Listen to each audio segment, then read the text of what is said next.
আমার আপু রুমে ঘুমাইতেছিল, তারপর সবাই বাড়িতে বিতিছে। তারপর আমার আপারকে কীর্তি পাইরা আমার আপা ভালো তেন বাইরে আইছে, গাছের লাগে মাইকলা উড়া ধরা পিটান আছে। এরপর তোর বাইরে আইতাছে দাঁড়া, আমার আপা বারবার অজ্ঞান যে ওই ওখানে পানি আছে, এই পানি দেওয়া উড়ায় আবার পিটায়, আবার উড়ায় পানি দিয়ে আবার পিটায়।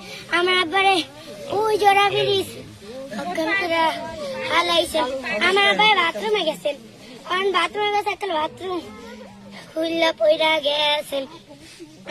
আমার আব্বার কয় কি শেষে কে মেয়েটা আনলো, এককালে প্যান ধরে উস্কে হালাইছে, একবারে সাইডা দিছে। আমার আব্বার মাথায় আঘাত খাইছে, এখানেই আমার আব্বা আমার আব্বার আডুরে হালাইছে, আমার এতিম করছে, এর বিচার চাই স্যার, বিচার চাই, আমার এতিম করছে স্যার, একটু পানি ধরে খাইতে দেয় নাই, এত পাগলা কইছে এটা আমি ওষুধ খাইতে দেন, না ওষুধ খাওয়া যাইব না, আইনে নাই, আইনে নাই, আমি পা ধরছি আমার লাইটটা হালা দেয়, আমার আবার একটা থাবুরো দিছে গাল পা তাই আমার আবারে আমি কান পাতাই।